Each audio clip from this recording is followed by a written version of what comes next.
کہتے ہیں کہ اگر بیوی کم عمر ہو تو اس کی سوچ کو بدلنا اور اس کی شخصیت کو اپنی پسند کے مطابق ڈھالنا مرد کے لیے آسان ہوتا ہے۔ اسی لیے مرد کم عمر عورتوں کو پسند کرتے ہیں، ورنہ عورت کی خوبصورتی تو دیر تک قائم رہتی ہے۔ میری بیوی کی عمر بھی بمشکل 17 سال تھی جب میں نے اسے پہلی بار دیکھا تو دیکھتے ہی دل دے بیٹھا۔ وہ کسی بچے سے بھی زیادہ معصوم تھی۔ میں نے اس کے گھر رشتہ بھیجا تو اس کے ماں باپ نے عجیب بات کر دی۔ عموماً ماں باپ اپنے بچوں کی برائی اس طرح بیان نہیں کرتے، لیکن صدیقی صاحب کی دیانتداری مجھے پسند آئی تھی۔ انہوں نے صاف کہہ دیا، بیٹا میں تمہیں حوریہ کا رشتہ دینے سے انکار تو نہیں کر رہا، لیکن میری بیٹی کو سجنے سنورنے کی عادت نہیں ہے۔ یہ اکثر ضد کرنے لگ جاتی ہے، پھر اس کی ضد کو پورا کرنا پڑتا ہے، ورنہ نہ یہ کھانا کھاتی ہے اور نہ کوئی بات کرتی ہے۔ تھوڑی تھچڑی ہے، ابھی گھر کے کام بھی صحیح سے نہیں آتے۔ اگر اس عمر میں اس کی شادی کر دوں گا تو یہ اور بھی زیادہ ضدی ہو جائے گی۔ اس سے اچھا ہے کہ تم چند سال انتظار کرو، کیونکہ تم اسے برداشت نہیں کر پاؤ گے۔ صدیقی صاحب جانتے تھے کہ میں ان کی بیٹی کو کس قدر پسند کرتا ہوں۔ میں نے انہیں یقین دلایا کہ مجھے اس بات کوئی پرواہ نہیں، میں اپنی بیوی کی پسند اپنے مطابق خود ہی بدل لوں گا۔ بہرحال کافی تردد کے بعد یہ رشتہ منظور کر لیا گیا۔ رخصتی اگلے سال طے پائی۔ میں نے بڑی مشکل سے دن گن کر اس دن کا انتظار کیا جب حوریہ میری دلہن بن کر میرے گھر کے آنگن میں اتری۔ میں اس کی خوبصورتی دیکھ کر مسحور ہو گیا۔ اب وہ اور بھی زیادہ حسین ہو گئی تھی، مگر اس کی آنکھوں میں عجیب سی ویرانی تھی۔ وہ بار بار اپنی شادی کے جوڑے کو ہاتھ لگا کر دیکھتی جیسے اسے یقین نہ آ رہا ہو۔ منہ دکھائی میں بھی میں نے اسے سونے کے زیورات دیے جنہیں پہن کر اس نے ایک بار بھی نہ دیکھا۔ مجھے آپ کی محبت ہی کافی ہے، میں ان زیورات سے متاثر نہیں ہوتی۔ حوریہ کا یہ رویہ دیکھ کر مجھے اس کے والد کی بات یاد آئی، لیکن ایسی کیا بات تھی کہ حوریہ میرا تحفہ تک قبول نہیں کر پا رہی تھی اور شادی کے جوڑے کو اس قدر حیرت سے تکتی کہ مجھے اس پر شک ہونے لگتا کہ کہیں یہ کوئی پاگل یا نفسیاتی مریضہ تو نہیں ہے۔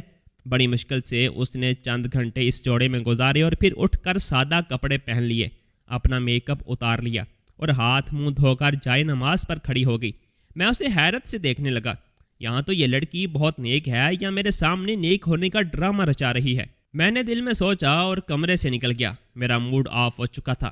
شادی کی صبح میں نے حوریہ کو سادہ کپڑوں میں ملبوس دیکھا تو میری تیوری پال بل پڑ گئے۔ مجھے اب اس پر غصہ آ رہا تھا۔ حوریہ اتنی بھی سادگی اچھی نہیں، تم تو جانتی ہو مجھے فیشنیبل لڑکیاں پسند ہے۔ آج شام کو ہماری دعوت ہے، تمہیں اس طرح نہیں کرنا چاہیے۔ خوبصورت لگنا ہر ایک کا حق ہے، اور پھر تم تو اچھی خاصی شکل و صورت کی مالک ہو، کیوں اپنا حلیہ بگاڑ رہی ہو؟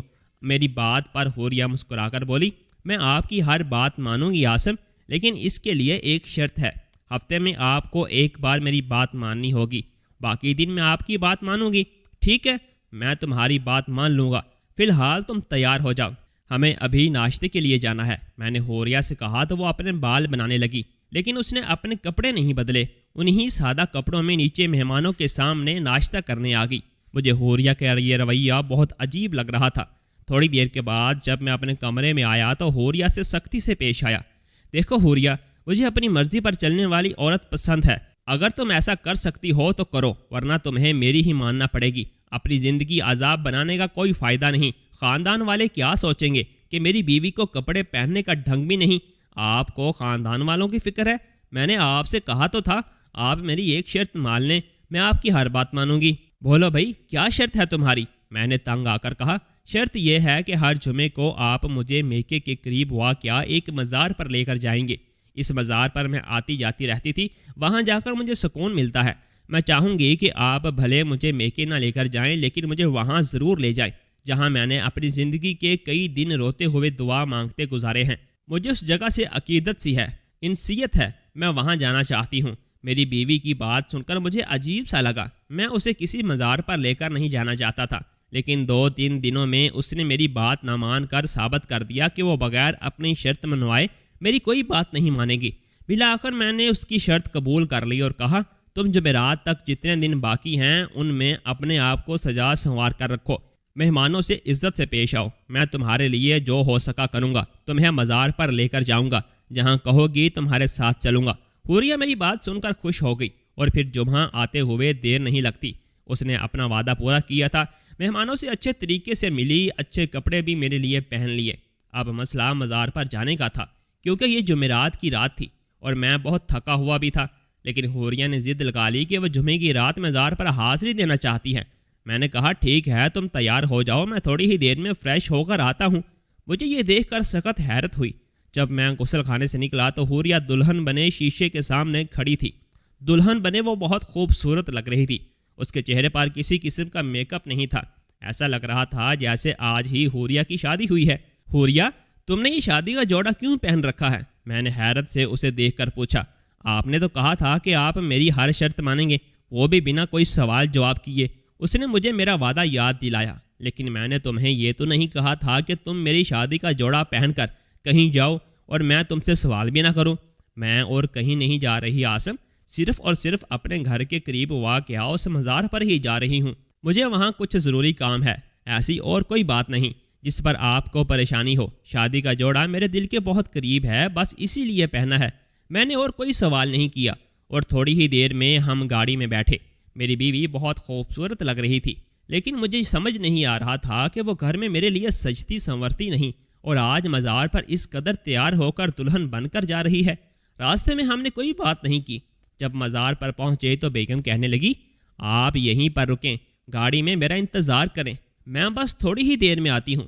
یہ کہہ کر وہ مزار کے ایک دروازے سے اندر بھاگ گئی۔ مزار کے احاطے میں کھڑا ایک لڑکا جسے میری حوریہ کے آنے کے انتظار میں تھا، حوریہ کے آتے ہی وہ اس کی طرف لپکا اور دونوں اندر والے کمرے میں چلے گئے۔ میں حیران و پریشان یہ منظر دیکھتا رہا۔ میں اس سے پہلے کہ حوریہ پر شک کرتا، اپنی اماں کی بات یاد آئی گئی۔ دیکھو بیٹے، میں حوریہ کو ذاتی طور پر اتنا پسند تو نہیں کرتی، لیکن ہاں، میں اتنا جانتی ہوں کہ وہ بد کردار لڑکی نہیں ہے۔ اس کی تم میں عدم دلچسپی صرف اور صرف اس کا بچپنا ہے، ورنہ وہ ایک باحیا لڑکی ہے۔ اماں کی بات سے میں مطمئن ہو گیا تھا۔ میری بیوی تقریباً 1-2 گھنٹے مزار کے اندر ہی موجود رہی۔ آج مزار میں معمول سے زیادہ رش تھا، اس لیے میں اندر نہیں جا سکا۔ تقریباً 2-3 گھنٹے گزرنے کے بعد مزار کے اسی دروازے سے وہ مجھے باہر آتی دکھائی دی۔ میں نے حیرت سے اس کی طرف دیکھا، جبکہ چہرہ خوشی سے بھرپور تھا۔ البتہ اس کے وجود کو دیکھ کر مجھے خوشی ہوئی، جہاں اب وہ عروسی جوڑا نہیں بلکہ ایک عام سا سفید رنگ کا لباس پہنے ہوئے تھی۔ حوریہ، تم ہماری شادی کا جوڑا کہاں چھوڑ آئی؟ وہ گاڑی کے قریب آئی تو میں نے اس سے گاڑی میں بیٹھتے ہی فوراً سوال کیا۔ شادی کا جوڑا میں نے کسی اور کو دے دیا ہے، اللہ ہمیں اور دے گا۔ حوریہ، تم یقیناً مذاق کر رہی ہو، تم اپنی شادی کا جوڑا کسی کو نہیں دے سکتی، وہ جوڑا بہت خاص ہے، میں نے اتنی محبت سے بنوایا تھا۔ کیا تم سب بھول گئی؟ میں نے حوریہ کو یاد دلانے کی کوشش کی، مگر اس نے میری کسی بات پر کان نہیں دھرے۔ کہنے لگی، میں نے کوئی غلط بات نہیں کی، میں نے اپنا یہ جوڑا ایک سہیلی کو دیا ہے، وہ اپنی شادی نپٹا کر واپس دے دے گی۔ حوریہ کی اس بات پر مجھے اس پر شک سا ہوا تھا۔ میں اس مجاور اور حوریہ کے ایک ساتھ کمرے میں جانے پر بہت زیادہ شک و شبہات کا شکار ہو گیا تھا۔ میں نے حوریہ کو وہیں بیٹھنے کا کہا اور خود گاڑی سے اتر کر مزار میں موجود ایک ایسے شخص کے پاس پہنچا جو تقریباً 2 گھنٹے سے وہیں بیٹھا آتے جاتے لوگوں کو دیکھ رہا تھا۔ اس سے پہلے 2-3 بار اس کی نظر مجھ پر پڑ چکی تھی۔ وہ جانتا تھا کہ میں گاڑی میں کسی کا انتظار کر رہا ہوں۔ میں نے اسے ساری حقیقت مختصر بتا کر پوچھا کہ کیا تم نے کسی دلہن میں ملبوس عورت کو یہاں سے اندر جاتے ہوئے دیکھا ہے؟ خوش قسمتی سے وہ میری بیوی کو پہلے ہی جانتا تھا، لیکن اس نے مزید کچھ بتانے سے انکار کر دیا۔ کہنے لگا، حوریہ نے مجھے منع کیا تھا کہ میں اس بارے میں کسی کو نہ بتاؤں۔ اب تم مجھے زبردستی یہ نہیں کہہ سکتے کہ میں تمہیں اس کے بارے میں خواہ مخواہ ہی کوئی بات بتاؤں۔ وہ اگر تمہاری بیوی ہے تو اسے سنبھالو، میں تمہاری مدد نہیں کر سکتا۔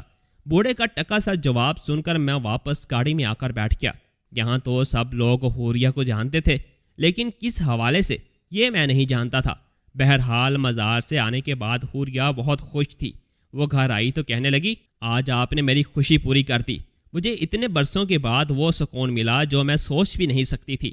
بس آپ سے 1-2 فرمائشیں اور کروں گی، اس کے بعد بھلے آپ مجھے اپنا غلام بنا کر رکھیں، میں آپ سے کچھ نہ مانگوں گی، نہ ہی کسی بات پر کوئی اعتراض کروں گی۔ یکدم اس کا رویہ بدل گیا تھا، جو مجھے پہلے جیسے کسی شک میں ڈال رہا تھا۔ اچھا بولو، کیا بات ہے؟ میں نے نرمی سے پوچھا تو حوریہ کی فرمائش سن کر میرے تو کانوں سے دھواں نکلنے لگا۔ اس نے شادی کا جوڑا لینے کی فرمائش کی تھی۔ مجھے تو اب یہ پوری دال ہی کالی لگ رہی تھی۔ دال میں کالا تو بہت چھوٹی بات ہے۔ بہرحال اپنی کم عمر بیوی کو سنبھالنا کوئی بڑی بات نہیں تھی۔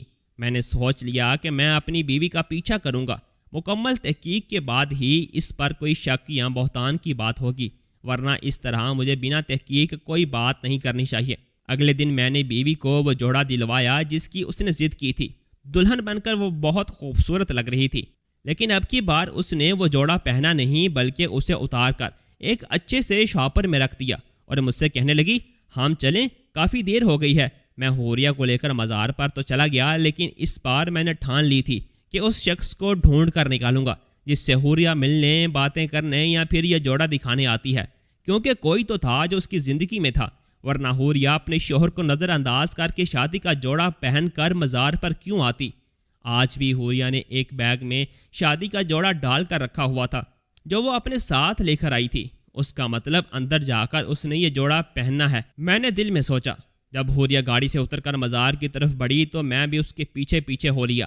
آج میں اس کا راز جان کر رہوں گا، میں نے سوچا، اور حوریہ کے اندر جاتے ہی اس دروازے کے قریب جا کر کھڑا ہو گیا جہاں سے حوریہ اندر گئی تھی۔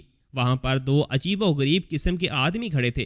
مزار کا یہ حصہ قدرے ویران تھا، یہاں پر لوگ بھی نہیں تھے اور جگہ بھی پرسکون تھی۔ میں اس دروازے سے اندر جانے لگا تو ایک آدمی نے آگے بڑھ کر مجھے روک لیا۔ آپ اندر نہیں جا سکتے، یہاں صرف اجازت لے کر ہی اندر جایا جا سکتا ہے، اس آدمی نے کہا تو میں اس پر چلا اٹھا۔ تم کون ہوتے ہو مجھے روکنے والے؟ میری بیوی اندر گئی ہے، میں اسے لینے کے لیے یہاں آیا ہوں، تم مجھے روک نہیں سکتے۔ یہاں ہر کوئی شادی شدہ عورت نہیں آتی، جو آتی ہے وہ کنواری ہوتی ہے۔ آپ کو اگر اپنی بیوی سے ملنا ہے تو پہلے نکاح کرنا ہوگا۔ یہ کیا بکواس کر رہے ہو؟ میں نے اس آدمی کا گریبان پکڑ لیا۔ تم جانتے بھی ہو کہ تم کس سے مخاطب ہو؟ میں اس شہر کا ایک مشہور صنعت کار ہوں، میری بیوی اندر گئی ہے، اب تم یہاں سے ہٹو گے یا میں تمہارا بھیجا اڑا دوں۔ میں نے اسے دھمکی دینے والے انداز میں کہا تو دو تین اور لوگ بھی آ گئے، یہ شکل سے معتبر لگتے تھے۔ حضرت آپ یہ کیا کر رہے ہیں؟ اچھے خاصے معقول لگتے ہیں۔ ایک آدمی نے آگے بڑھ کر مجھے ہٹانے کی کوشش کی۔ میں نے اسے بتایا کہ میری بیوی اندر گئی ہے۔ کہنے لگا، یہاں سب یہی کہتے ہیں، لیکن بغیر نکاح نامے کے ہم آپ کو اندر نہیں جانے دیں گے، اور اگر ابھی تک آپ کی شادی نہیں ہوئی تو سوال ہی پیدا نہیں ہوتا۔ میں نے لوگوں کی بات سن کر عاجز آ گیا تھا، یہ تعداد میں زیادہ تھے، پھر ان میں کچھ بزرگ بھی تھے، میں کسی کو کچھ نہیں کہہ سکتا تھا، مجبوراً گاڑی میں آ کر بیٹھ گیا۔ 2-3 گھنٹے بعد حوریہ باہر نکلی، اس طرح کے سادہ کپڑوں میں ملبوس۔ میں نے دیکھا کہ اس کے چہرے پر وہی معصومیت تھی، لیکن اب کی بار میں اس پر یقین کرنے والا نہیں تھا۔ اس کے گاڑی میں بیٹھتے ہی میں اس پر چلا اٹھا۔ حوریہ یہ کیا طریقہ ہے؟ میں تمہارے پیچھے مزار پر آیا تو ان لوگوں نے مجھے وہاں پر کمرے میں داخل بھی نہیں ہونے دیا۔ تم مجھے یہ تو بتاؤ کہ تم وہاں کرنے کیا جاتی ہو؟ تمہارا شوہر ہونے کے ناطے مجھے یہ جاننے کا حق ہے۔ اب مجھ پر شک کر رہے ہیں؟ حوریہ نے پریشانی سے کہا۔ ہاں کر رہا ہوں، اگلی بار میں تمہارے ساتھ آؤں گا اور دیکھوں گا کہ تم یہاں کیا کرنے آتی ہو۔ اب یہ مت کہہ دینا کہ تمہارا کام ختم ہو گیا ہے، میں حقیقت جانے بغیر پیچھے نہیں ہٹوں گا۔ میری بات پر حوریہ کی آنکھوں میں آنسو آ گئے۔ اس سے پہلے کہ وہ رونے دھونے کا ناٹک شروع کرتی، میں نے گاڑی آگے بڑھا دی۔ اب میری برداشت ختم ہوتی جا رہی تھی۔ 1-2 دن میں حوریہ یہ بات بھول گئی۔ میں بھی اطمینان میں تھا کہ اب شاید حوریہ مزار پر جانے کی ضد نہیں کرے گی۔ چلو اگر اس سے کوئی غلطی بھی ہو گئی ہے تو میں اسے معاف کر دوں گا، لیکن جمعے کا دن آتے ہی حوریہ نے ضد شروع کر دی۔ عاصم، مجھے دلہن کا جوڑا لینا ہے، آپ میرے ساتھ بازار چلیں۔ اب کی بار رویہ نرم تھا، کیونکہ حوریہ میرے ساتھ جانے پر راضی تھی۔ اسے کوئی اعتراض نہیں تھا کہ میں اس کے ساتھ جاؤں۔ تھوڑی دیر بعد بازار پہنچ کر ہم نے دلہن کا ایک خوبصورت سا جوڑا پسند کیا اور ہم لوگ مزار کی جانب چل پڑے۔ حوریہ وہ جوڑا پہن کر بہت خوش تھی، لیکن اس کے چہرے پر پریشانی کے آثار بھی تھے۔ دیکھیں عاصم، کسی مرد کو جانے کی اجازت نہیں ہے، میں آپ کو ساتھ تو لے کر جا رہی ہوں، لیکن آپ سے درخواست کرتی ہوں کہ آپ اپنی نظریں نیچے رکھیے گا۔ میں وہاں سب کو بتا دوں گی کہ آپ میرے شوہر ہیں، لیکن آپ میرا مان ضرور قائم رکھیے گا۔ حوریہ کی بات سن کر میں مطمئن ہو گیا، لگتا ہے کہ میرا شک غلط ثابت ہو جائے گا۔ مزار پہنچ کر حوریہ نے مجھے اپنے ساتھ لیا اور اسی دروازے سے داخل ہونے لگی۔ اس نے ان لوگوں کو بتایا کہ میں اس کا شوہر ہوں۔ اس گارڈ نے جو پہلی بار مجھ سے بدتمیزی کر رہا تھا مجھ سے معافی مانگی اور کہنے لگا، میں جانتا نہیں تھا کہ آپ حوریہ بیوی کے شوہر ہیں، مجھے معاف کر دیجیے۔ حوریہ کی ان لوگوں میں بہت عزت تھی، مزار پر تقریباً ہر کوئی ہی اسے جانتا تھا۔ ہم ایک کمرے میں پہنچے جہاں پر کوئی نہیں تھا۔ حوریہ نے جائے نماز بچھائی اور نماز پڑھنے لگی۔ آپ تھوڑا انتظار کریں، میں شکرانے کے نفل ادا کر لوں، میں نے تہجد میں پڑھنا تھے لیکن آنکھ نہیں کھلی۔ حوریہ نے یہ کہہ کر جائے نماز بچھائی اور نفل پڑھنے میں مگن ہو گئی۔ میں اسے دیکھ کر حیران ہو رہا تھا کہ اگر نماز ہی پڑھنی تھی تو گھر سے پڑھ کر آتی، یہاں آ کر یہ سب کرنے کی کیا ضرورت تھی؟ حوریہ کی نماز پڑھنے کے دوران ہی وہی مجاور جس سے پچھلی بار میں نے حوریہ کے بارے میں پوچھا تھا کمرے پر دستک دینے لگا۔ بی بی جی باہر آ جائیں۔ مجھے حوریہ کی بات پر سخت غصہ آیا۔ اس نے تو کہا تھا کہ یہاں کوئی مرد نہیں ہوتا، لیکن یہ آدمی تو بڑے بے تکلفانہ انداز میں حوریہ کو مخاطب کر رہا تھا۔ اس سے پہلے کہ میں اسے کچھ کہتا، حوریہ نے سلام پھیرا اور اس بوڑھے سے کہنے لگی، آپ چاہیں میں تھوڑی دیر میں آتی ہوں۔ حوریہ نے اپنے ساتھ لایا شادی کا جوڑا کھولا، اس پر لگے دھاگے الگ کیے اور پھر مجھے ساتھ لے کر دوسرے کمرے میں آ گئی۔ میں نے دیکھا یہاں کافی ساری خوبصورت اور کم عمر لڑکیاں تھیں، جبکہ ان میں ایک دو لڑکیاں اور بھی موجود تھیں جنہوں نے عروسی جوڑے زیب تن کر رکھے تھے۔ مجھے دیکھتے ہی سب نے اپنے سروں پر دوپٹے رکھ لیے۔ حوریہ نے انہیں بتایا کہ میں اس کا شوہر ہوں۔ لڑکیوں نے مجھے ادب سے سلام کیا اور کہنے لگیں، آپ کی وجہ سے ہم سب کے گھروں میں خوشیاں ہیں، اللہ آپ کی خوشیوں کو سلامت رکھے۔ میں یہ سب دیکھ کر حیران ہو رہا تھا۔ تھوڑی ہی دیر میں ایک آدمی آیا جس نے کہا، سب عورتیں پردہ کر لیں، مولوی صاحب نکاح پڑھانے آ رہے ہیں۔ اتنے میں ایک مولوی صاحب 3-4 لوگوں کے ساتھ کمرے میں داخل ہوئے۔ حوریہ باقی لڑکیوں سمیت سمٹ کر بیٹھ گئی۔ مولوی صاحب نے نکاح پڑھانا شروع کیا۔ پہلی بار سب لڑکیوں نے قبول و ایجاب کیا، پھر حوریہ نے سب لڑکیوں کا منہ میٹھا کروایا اور یوں یہ تقریب اختتام کو پہنچی۔ وہ 3 لڑکے جن کی شادی ہوئی تھی بار بار حوریہ کا شکریہ ادا کر رہے تھے۔ حوریہ نے فخر سے مجھے دیکھا اور بولی، یہ سب آپ کی وجہ سے ہوا ہے۔ آپ تو جانتے ہیں کہ میں شروع سے ہی مذہبی رجحان رکھتی ہوں۔ مجھے نماز روزے کے علاوہ لوگوں کے ٹوٹے ہوئے دلوں کو جوڑنے کا بہت شوق ہے۔ میں جب سے مزاروں پر آنے جانے لگی مجھے ایسا لگا کہ ہر شخص یہاں سکون ڈھونڈنے آتا ہے۔ میں یہاں موجود لوگوں کو سکون دینا چاہتی ہوں۔ مجھے یہاں جو لڑکی یا لڑکا روتا ہوا ملتا، میں اسے تسلی دیتی اور کہتی کہ تمہاری زندگی میں خوشیاں آئیں گی۔ وہ میری بات پر یقین کر لیتے۔ میں کسی دوسرے ٹوٹے ہوئے دل کی لڑکی یا لڑکے سے اس کا نکاح کروا دیتی۔ یہاں پر زیادہ تر لوگ لاوارث گھرانے سے آتے ہیں، کوئی انہیں پوچھنے والا نہیں ہوتا۔ اس میں کیا برائی ہے کہ 2 لوگ آپس میں رشتہ ازدواج میں منسلک ہو جائیں تو وہ کئی گناہوں سے بچ جائیں گے۔ بس میں نے اپنی شادی کا جوڑا قربان کرنے کے بعد سے اس رسم کا آغاز کیا تھا۔ شادی کا جوڑا پہن کر اس لیے آئی تھی کہ میں اسے زیادہ دیر تک اپنے ساتھ رکھنا چاہتی تھی۔ میں اسے آخری بار پہننا چاہتی تھی۔ اس کے بعد بھی جو جوڑے میں نے لیے انہیں میں نے پہن کر نہیں دیکھا، صرف اپنے ساتھ لے کر آتی تھی۔ ان لڑکیوں کو جہیز نہیں دیا جاتا، نہ ہی ان کی شادی میں کوئی اور خوبصورتی اور سجاوٹ کی جاتی ہے۔ ایک شادی کا جوڑا ہی انہیں خاص بناتا ہے۔ بس اسی لیے میں ہر ہفتے آپ سے شادی کا جوڑا مانگتی تھی، کیونکہ ہر ہفتے کسی نہ کسی کا نکاح ہوتا تھا۔ حوریہ نے یہ کہہ کر اپنی بات مکمل کی تو میں نے شرمندگی سے نظریں جھکا لیں کہ میں نے اپنی بیوی پر شک کیا اور خواہ مخواہ ہی اسے بد کردار سمجھا، حالانکہ وہ تو لوگوں کو گناہوں سے بچا رہی تھی۔ دوستو کہانی اچھی لگی ہو تو ویڈیو کو لائک اور چینل کو سبسکرائب لازمی کر دیجیے گا تاکہ ہماری آنے والی سٹوریز آپ لوگوں تک بآسانی پہنچ سکے۔ اللہ حافظ۔